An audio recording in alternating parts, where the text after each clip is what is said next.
Have you ever wondered whether a long life is really decided by luck and genetics, or whether it is quietly shaped by the small choices you repeat, day after day, without anyone applauding them? I am 101 years old as I speak these words.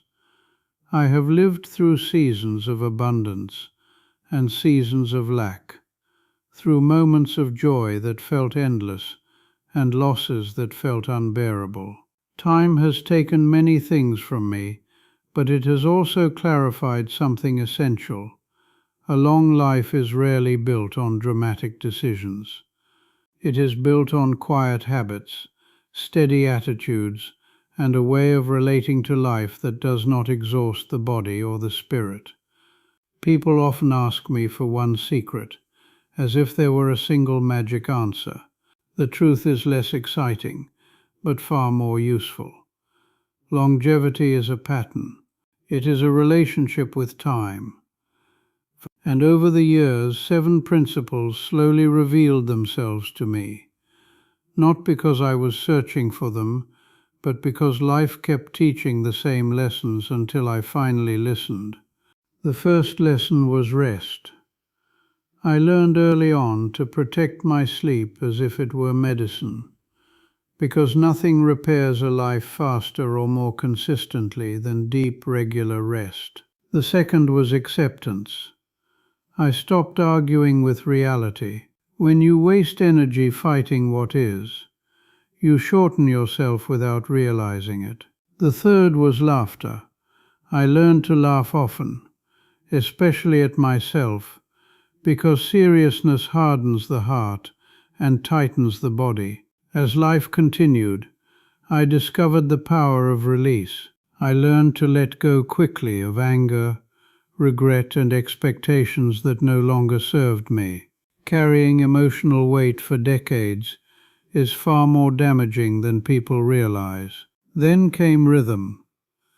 I maintained a daily rhythm that gave my body and mind a sense of safety and predictability, even when the world outside was uncertain. With age also came restraint.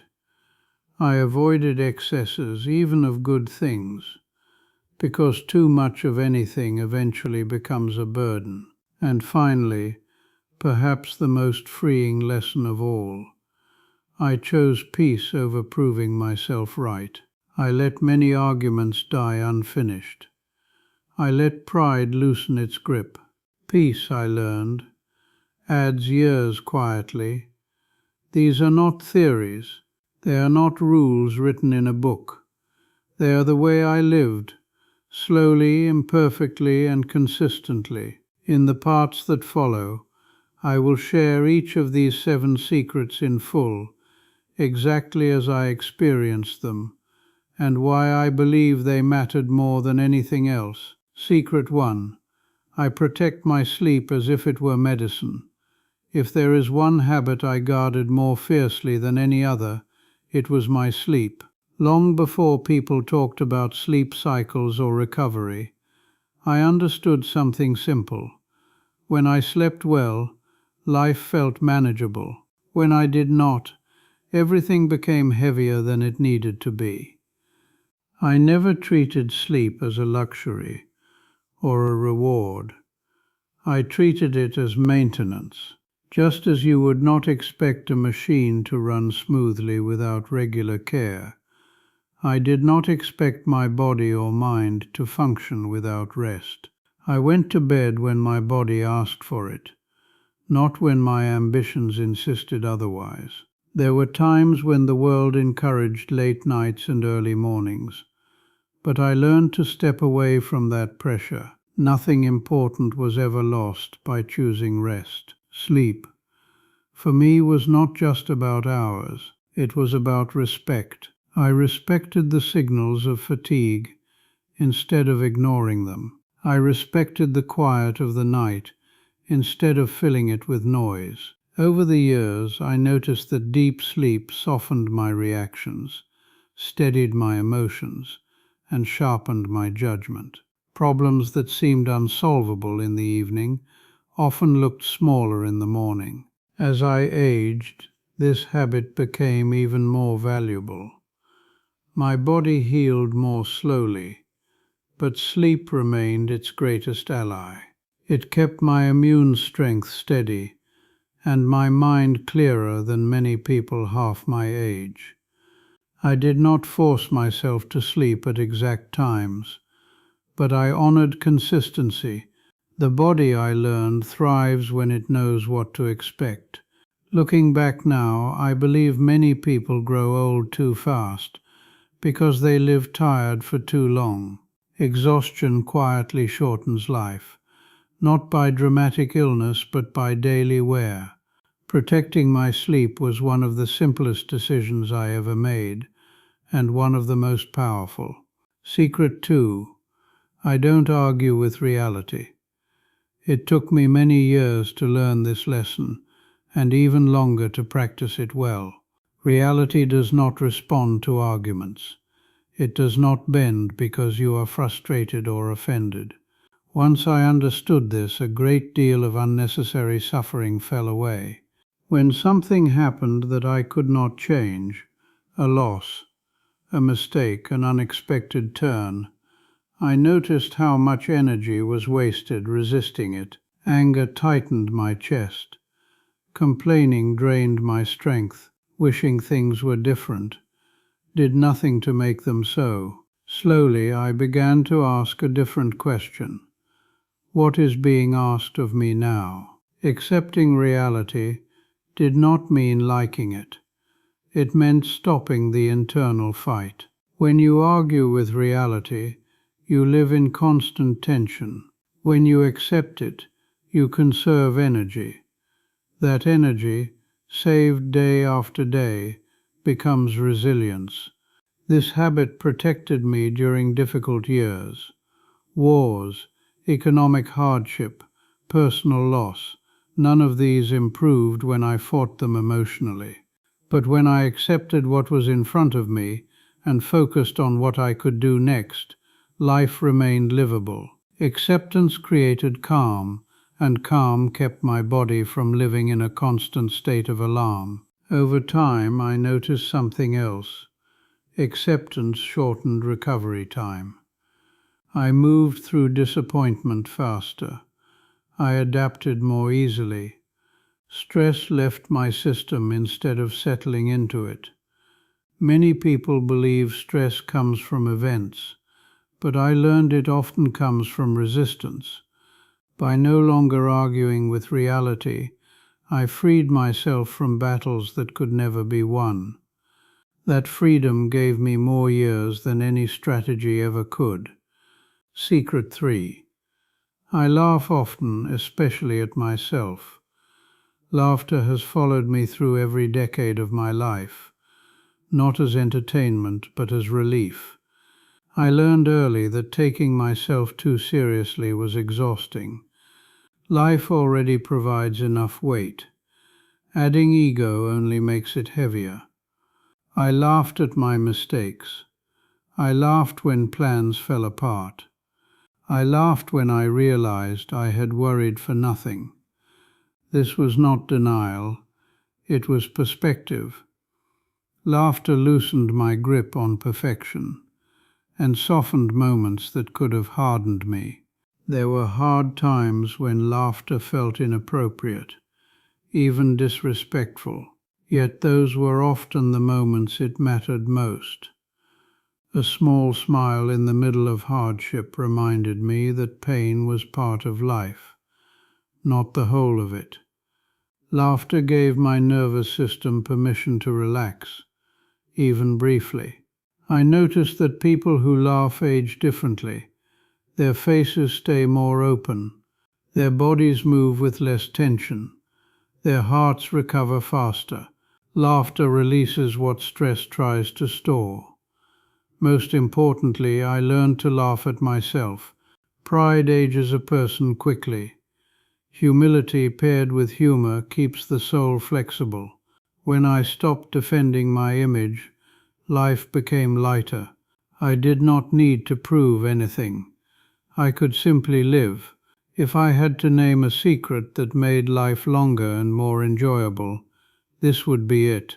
Laughter does not add years loudly, but it adds ease to every one you have. Secret 4. I have learned to let go quickly.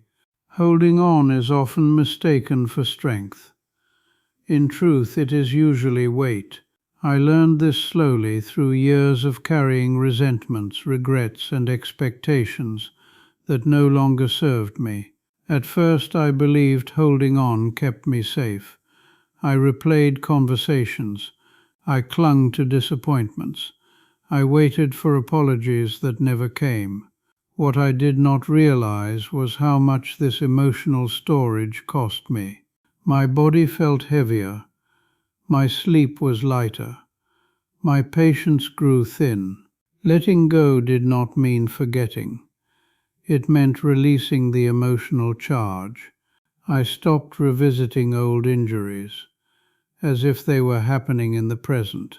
I stopped demanding that the past explain itself. I chose peace over memory. As I practiced letting go, I felt a physical difference. My chest loosened. My breathing deepened. My days felt longer, not because they were, but because they were less crowded with old pain. I learned to let go quickly, not because I was indifferent, but because I valued my remaining energy. Life moves forward whether you follow or not. I chose to follow lightly. At 101, I can say this clearly. Unresolved emotions age a person faster than time ever could. Releasing them is not weakness. It is wisdom. Secret 5. I maintain a daily rhythm. As I grew older, I began to understand that the body listens more carefully than we think. It listens to patterns. It responds to familiarity. And when life becomes unpredictable, rhythm becomes a form of protection. I did not live by rigid schedules or strict rules, but I did maintain a steady daily rhythm. I woke at roughly the same time each morning. I ate when my body was accustomed to being fed. I moved, rested, and slept in a pattern that repeated itself gently, day after day. This rhythm gave my body a sense of safety, even when the world outside felt uncertain. During times of chaos, war, loss, sudden change, it was this rhythm that kept me anchored. When everything else shifted, my days still had a familiar shape.